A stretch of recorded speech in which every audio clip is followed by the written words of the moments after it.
들과 인사하시면서 이렇게 이야기해 줬으면 좋겠습니다. 오늘 설교 제목이 조금 긴데요. 고난 중에도 소망을 품으면 영광과 즐거움이 찾아옵니다.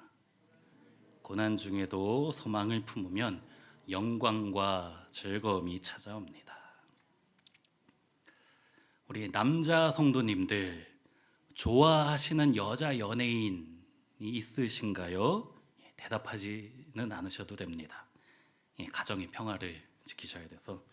저는 고소영 씨를 좋아합니다. 목사님이 무슨 여자 연예인을 좋아하냐라고 생각하실 수는 있겠지만은 좋은 걸 어떡합니까? 베드로전서 말씀을 나누는데 별명이 신약의 욥기라고 하였지요. 그래서 핵심 단어가 고난입니다. 베드로전서가 5장까지 있는데 이 고난이란 단어가 15번 등장해요. 그리고 고난과 비슷한 시험이란 단어도 2번 나옵니다. 우리 성도의 삶 가운데 시험과 고난이 있을 때 어떻게 대처하며 살아야 되는가를 이야기하는 것이 바로 베드로전서이지요. 그런데 고난이라는 단어만 많이 나오는 것이 아니라 또 소망이란 단어도 많이 등장합니다. 14번 나와요. 또 베드로전서에서 빈번하게 사용되는 단어가 있는데 영광과 즐거움이에요. 영광이란 단어와 즐거움이란 단어가 합쳐서 26번 나옵니다. 오늘 본문에도 8절에 영광과 즐거움이 나와요. 그래서 베드로전서를 한마디로 요약하면 비록 고난 가운데 살지라도 소망을 품으면 장차 영광과 즐거움이 주어질 것이다. 그렇게 말씀을 정리할 수 있어요. 고난, 소망, 영광 합쳐서 고소영. 그래서 제가 베드로전서 설교할 때만은 이 고소영 씨를 좋아하려고 합니다. 올해 우리 교회의 표어가 무엇이지요? 겨울을 견딘 봄날의 기쁨. 한 번 더요. 겨울을 견딘 봄날의 기쁨. 겨울이 무엇입니까? 고난이죠. 고난을 우리 인생의 겨울로 묘사하지 않습니까? 견디는 것은요, 소망을 갖고 있다는 거예요. 소망이 있어야지만 견딜 수 있기 때문이지요. 봄날이 무엇입니까? 우리 인생의 봄날, 장차 주어질 그 봄날은 영광이지요. 기쁨은요, 즐거움이지요. 그래서 겨울을 견딘 봄날의 기쁨을 조금 풀어서 쓰면 고난 중에도 소망을 품고 살면 영광과 즐거움이 있을 것이다. 한마디로 고소영. 그래서 우리 교회 올해 표어니까 올해만큼은 우리 성도님들도 고소영을 좋아해야 될 것 같아요. 오늘 본문은 이렇게 시작합니다. 3절에 우리 주 예수 그리스도의 아버지 하나님을 찬송하리로다. 하나님께 무엇을 하자고요? 찬송하리로다. 당연하지요. 우리는 주님을 찬양하는 것이 마땅합니다. 그런데 이 베드로 전서를 받아보고 있는 첫 번째 독자들은요, 그 성도들의 상황이 지금 어떠합니까? 고난 중에 있잖아요. 예수 믿는 것 때문에 당장 물질적인 손해를 보고 있잖아요. 예수쟁이와는 같이 일할 수 없다고 취업도 어려웠던 것이 바로 이 베드로 전서가 기록된 시기입니다. 심지어 칼을 들이밀고 너 예수 믿을래 죽을래 하는 절박한 상황에서 찬양이 나옵니까? 만약에 그 상황 속에서도 찬양을 할 수 있다라면 그 초대교회 성도들이 갖고 있었던 그 이유가 무엇일까요? 명절 전주에만 제가 맡은 인천지구의 2분 집사님이 권고사직을 당하셨어요. 작년부터 있었던 계속된 코로나로 인해 한두 분이 아니잖아요. 이런 경제적인 어려움을 겪고 계신 분들이. 찬양이 나옵니까? 그렇다면 그 상황 속에서도 우리가 찬양할 수 있는 그 이유가 무엇일까요?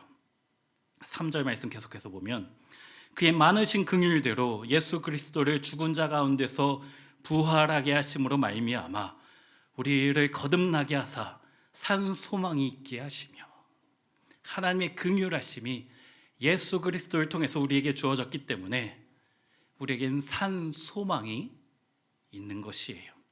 그리고 이 산 소망이 있으면 어떠한 상황이라 할지라도 주님을 찬양할 수 있는 것입니다. 산 소망이 무엇일까요?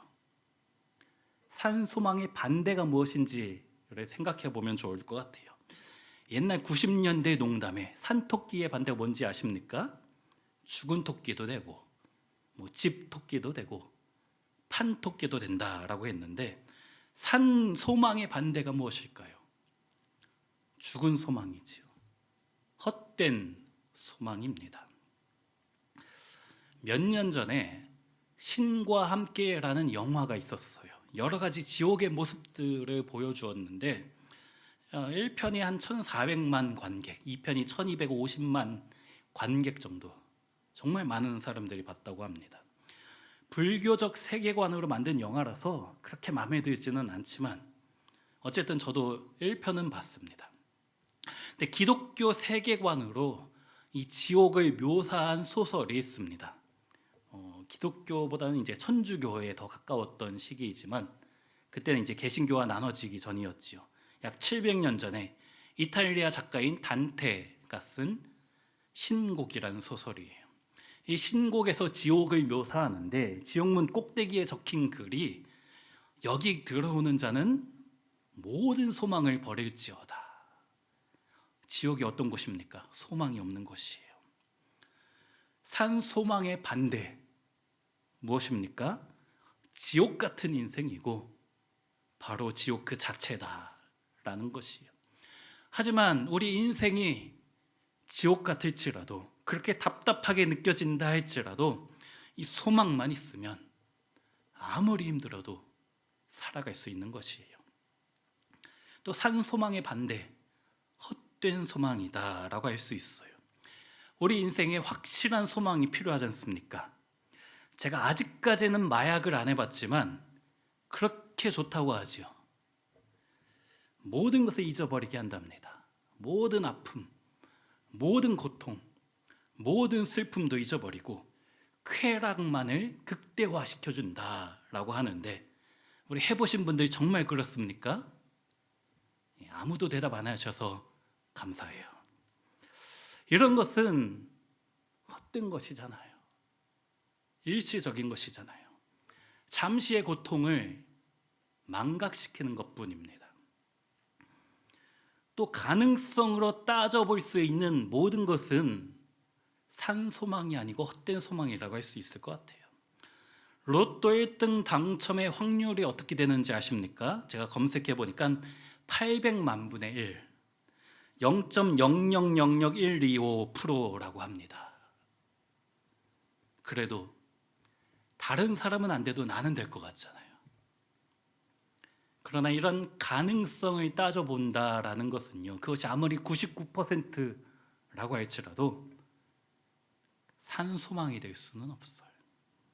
100% 확실한 것만이 우리 인생의 산 소망이 되기 때문입니다. 그러면 우리 인생의 100% 확실한 것이 무엇이 있을까요? 생각해 보니까 두 가지가 있습니다. 첫째는 죽음이에요. 아무도 부인할 수 없고, 아무도 피할 수 없고, 아무도 벗어날 수 없는 것이지요. 두 번째 100% 확실한 것이 있다라면 그것이 부활입니다. 예수 믿는 우리에게 확실한 소망, 산 소망은 부활이에요.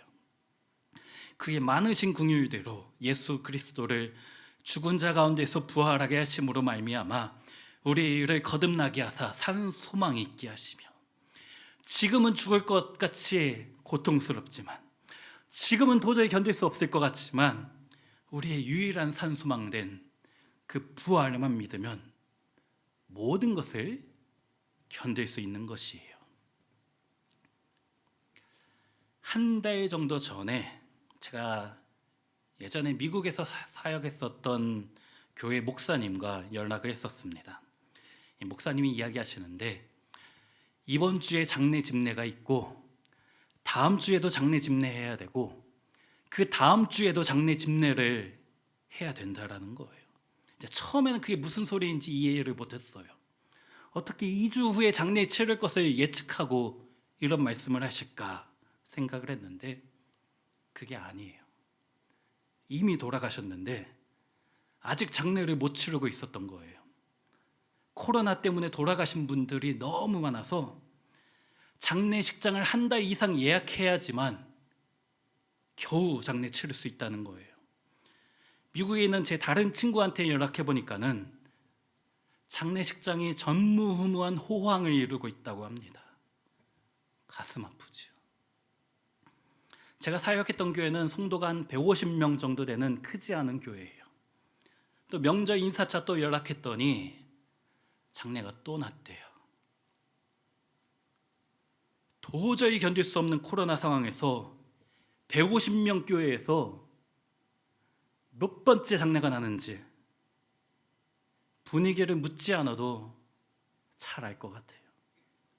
그래도 우리 성도들은 이겨낼 수 있습니다. 왜 그렇습니까? 부활이라는 참 소망이 있기 때문이지요. 베드로가 오늘 본문을 기록하기 30년 전에 그에게는 소망이 있었어요. 3년 동안 따라다녔던 주님, 주옥과 같은 말씀들을 들려주셨고 말도 안 되는 경험, 기적들을 자신의 눈으로 바라보았잖아요. 물이 포도주로 변하고 보리떡 5개와 물고기 2마리, 그것을 가지고 5,000명 이상을 먹였던 그 위대한 역사의 현장에 이 베드로가 있었잖아요. 심지어 자신이 바다 위를 직접 걸어가기도 했습니다. 말도 안 되는 기적이었잖아요. 예수님이 나와 함께 하신다면 나는 뭐든지 할 수 있어 생각했죠. 그리고 나는 예수님 때문에 장차 영광의 자리에 앉게 될 것이다. 장차 즐거움을 누리게 될 것이다. 예수님은 왕이 되실 거고 나는 수제자니까 영의정, 국무총리가 되겠지. 아무것도 두렵지 않았어요. 예수님만 함께 계시면. 그래서 예수님을 잡으러 온 군인들 앞에서 겁도 없이 칼에 빼내서 말고라는 한 사람의 귀를 잘랐지요. 예수님과 함께 있다라면 아무것도 두렵지 않았습니다. 아무리 로마 군대가 강할지라도, 전 세계를 제패하고 있다 할지라도 예수님만 함께 하신다면, 예수님만 나와 함께 하신다면, 그러나 그의 모든 소망이 다 무너지고 말았어요. 그렇게 믿었던 주님이 아무런 힘도 없는 거예요. 군인들에게 순순히 잡혀가는 거예요. 그래도 한 가닥 희망을 가지고 마지막 역전을 보여주시겠지 따라갔습니다. 결국 예수님이 십자가에 못 박히셨을 때 그가 가진 모든 소망이 물거품과 같이 사라지고 말았죠.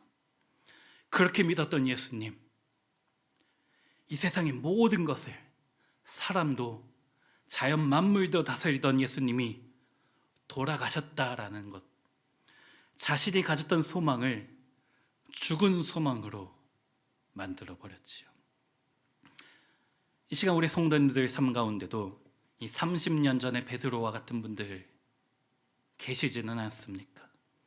내가 믿는 예수님이 코로나 상황에서는 로마 군인들 앞에 잡혀간 것처럼 아무런 힘도 없는 것 같아요. 아무 능력도 없으신 것 같아요. 그분이 정말 살아계신다라면, 정말 능력의 하나님이라면 왜 내 인생이 이렇게 되었을까? 예수 믿는 우리 가정인데 나의 자녀들은 왜 이렇게 되었을까? 의심이 불신으로 변하지는 않았습니까? 그러나 베드로의 죽은 소망이 다시 산 소망으로 바뀌게 되었어요. 예수님의 무덤이 비어 있다는 거예요. 누구보다 빨리 뛰어서 그 무덤에 가보았죠. 아무것도 없었어요. 그리고 나서 부활하신 예수님을 만나게 되었습니다. 진정한 역전은 우리 인생의 역전은 부활하신 예수님을 통해서 나타나는 것입니다. 그리고 오늘 본문은 바로 그 30년 전의 그때를 생각하며 기록한 것이에요. 누구보다 절망했었던 자신의 모습을 생각하며 지금 절망 가운데 있는, 지금 현재의 고난 앞에서 어쩔 줄 몰라 하는 성도들에게 오늘 본문을 통해서 말씀하는 것이지요. 예수님의 부활로 우리의 산 소망이 회복되었다고요. 그리고 그 산 소망으로 주어지는 것이 4절입니다. 썩지 않고 더럽지 않고 쇠하지 않는 유업을 있게 하시나니 곧 너희를 위하여 하늘에 간직하신 것이라. 여기 유업은 유산이라고 할 수 있지요. 예전 성경 개역 한글판에서는 기업이라고 번역하였는데, 구약 성경에서 유업, 기업은 주로 땅을 가리킵니다. 부활로 인하여서 산 소망이 우리 가운데 주어져서 우리는 땅을 얻게 되었는데 그 땅은 하늘에 있는 것이다 라는 말씀이에요. 제가 우리 성도님들에게 그동안 비밀로 했었는데, 사실 제가 땅이 좀 많습니다. 목사님이 무슨 땅이 있겠어, 뭐 하늘나라에 예비된 땅을 이야기하는 거겠지라고 생각하시겠지만, 죄송한데 경기도에 땅이 좀 많아요. 경기도 안산에 있습니다. 안산 땅이에요. 못 산 땅이 아니고 안산 땅입니다. 이 무슨 이야기인지 이해 못하시면 제가 곤란합니다. 어디 가서 목사님 땅 부자더라 하시면 소문 내시면 안 돼요. 천당보다 조금 못한 땅값이 싼 분당에도 저희 안산 땅이 좀 많아 있어요. 근데 오늘 본문에도 우리에게 땅이 있다라고 말씀을 하시는데, 그것이 바로 산 소망이라는 것이지요. 죽은 소망, 헛된 소망이 아니라는 거예요. 예수님의 부활로 주어진 것이고, 주어지고 있는 것이고, 앞으로 주어질 것이기 때문입니다. 이 베드로 전서를 받아보고 있는 성도들은 1절 말씀에 나온 것처럼 흩어진 나그네잖아요. 땅도 없고 정처 없이 떠다니는 인생입니다. 언제 쫓겨날지 몰라서 참된 안식을 누리지 못하고 있어요. 그러나 그들에게 약속된 것이 있는데, 썩지 않고 더럽지 않고 쇠하지 않는 유업이 있다. 이 땅의 것은 썩을 수밖에 없고 더럽혀지고 언젠가 쇠하고 말 것이지만, 하나님이 우리 성도들에게 약속한 것은 영원한 것이다 말씀이지요. 하늘에 간직하신 것이기 때문입니다. 여기 간직하다라는 것은 그냥 있다, 그냥 존재한다 라는 의미와는 달라요. 하나님이 반드시 주시려고 지켜주신다라는 의미가 내포되고 있는 것이잖아요. 주님이 주시겠다는데, 그의 자녀들에게, 사랑하는 우리 성도들에게 주시겠다는데 누가 중간에 빼앗아갈 수가 있습니까? 아무도 못해요. 우리는 반드시 받게 되는 것입니다. 5절에도 말씀하지요. 너희는 말세에 나타내기로 예비하신 구원을 얻기 위하여 믿음으로 말미암아 하나님의 능력으로 보호하심을 받았느니라.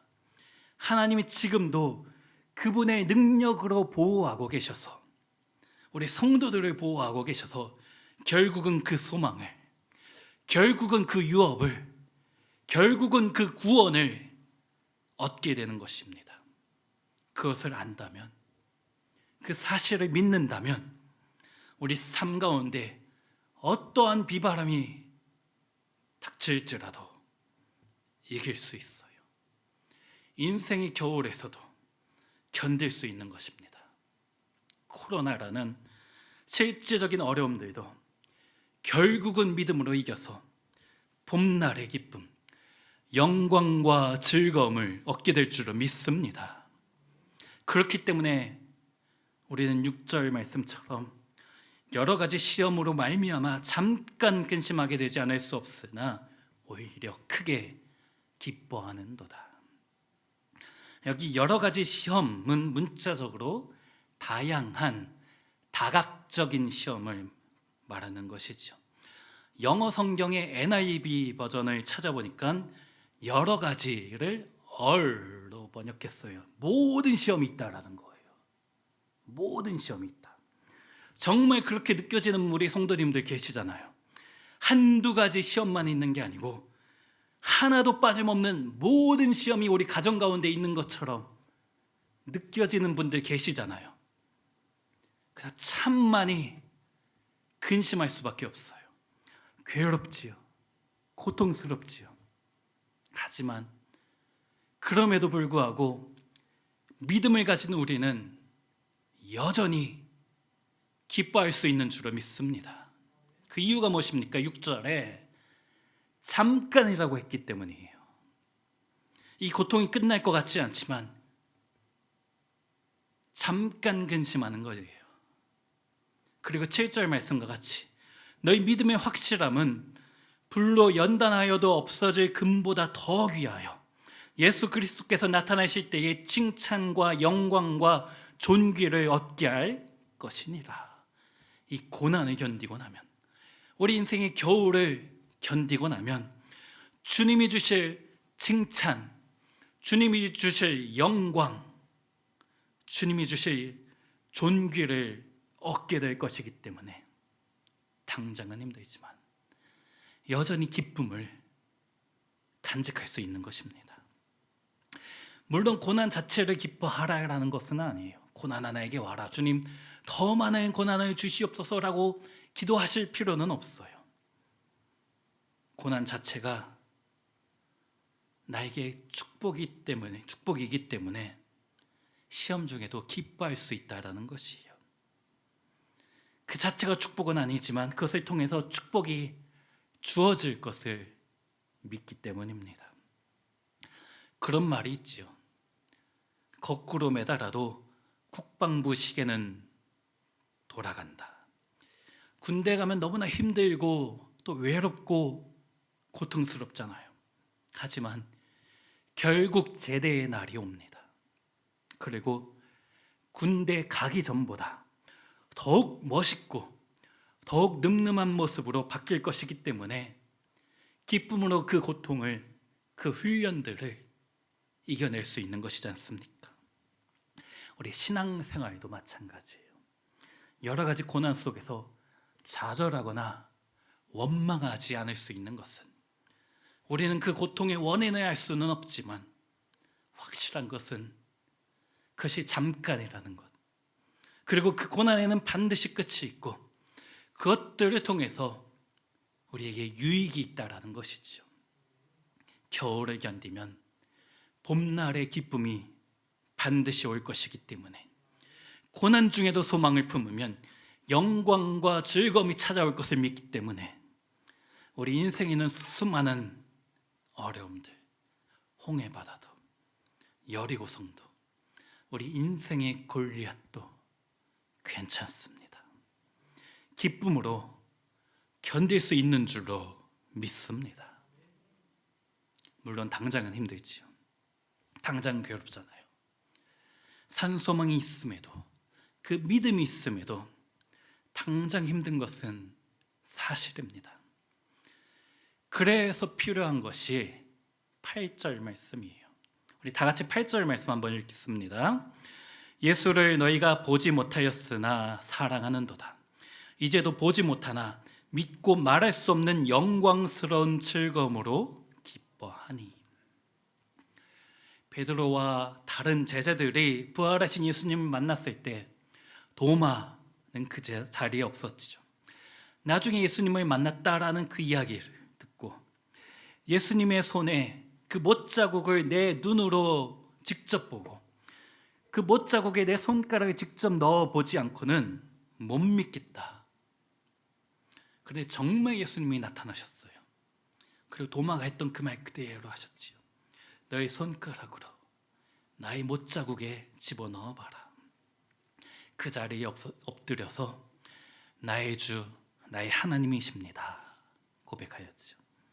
그때 주님이 하신 말씀이 너는 나를 본고로 믿느냐? 보지 못하고 믿는 자들이 복되도다 말씀하셨지요. 그 이야기를 들었던 베드로가 30년 후에 오늘 본문을 쓰면서 바로 그 장면을 생각하며 쓴 말씀이 이 8절 말씀이에요. 성도님들 정말 대단하십니다.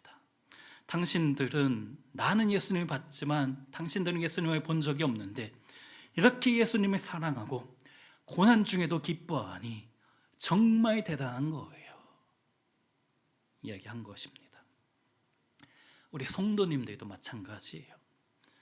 예수님이 직접 본 분이 계십니까? 너무 사모해서 꿈에서 보신 분은 있잖아요.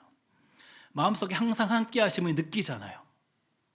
하지만 베드로처럼 도마처럼 우리의 눈으로, 육신의 눈으로 예수님을 직접 보지는 않았지 않습니까?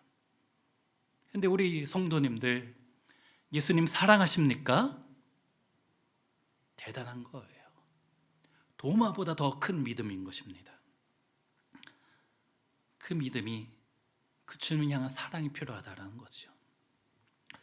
제가 우리 교회에 온 지 이제 4년 차가 되었어요. 3년 지나고 이제 4년 차에 접어들었는데 저희 인천 지구를 맡으면서 제가 어느 개인이든 어느 목장이든 첫 신방 갈 때 물어보는 질문이 3가지가 있습니다. 첫 신방에 무조건 3가지 물어봐요. 저는 우리 인천 지구 식구들은 다 아실 거예요. 3년이 넘었겠지만은 넘은 분들이 대부분이지만 기억나실 겁니다.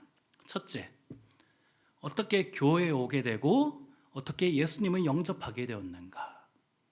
두 번째, 우리 온 세계 교회는 어떻게 오게 되었고 우리 온 세계 교회에서 받은 은혜가 있다면 또는 쉽게 이야기해서 온 세계 교회가 좋은 점이 있다면 그것이 무엇인가. 세 번째가 기도 제목이에요. 이 3가지 질문을 하고 이렇게 하면 된다고 제가 먼저 나눕니다. 어떻게 예수 믿게 되었나요? 이제 교회 다니는 것과 예수 믿는 것은 다르잖아요. 저는 태어나니까 집이 교회 안에 있었어요. 어쩔 수 없이 다녔어요.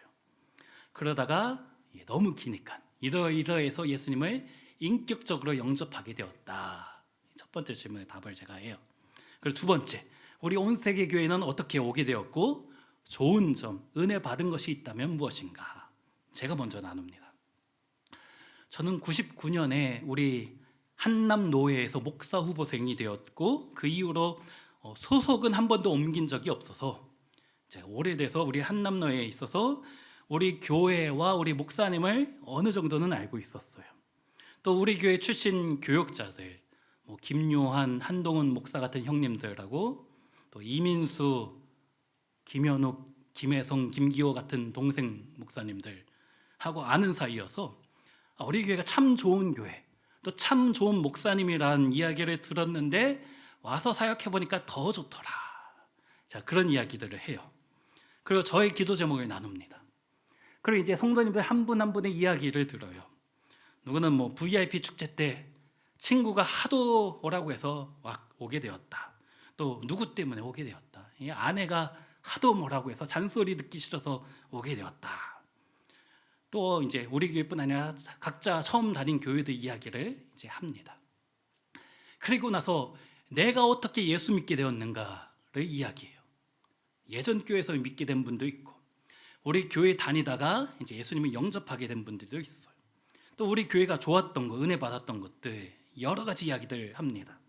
인카운터가 너무 좋았다, 오지엘이 좋았다. 또 담임 목사님 이야기를 또 많이 했던 것 같아요.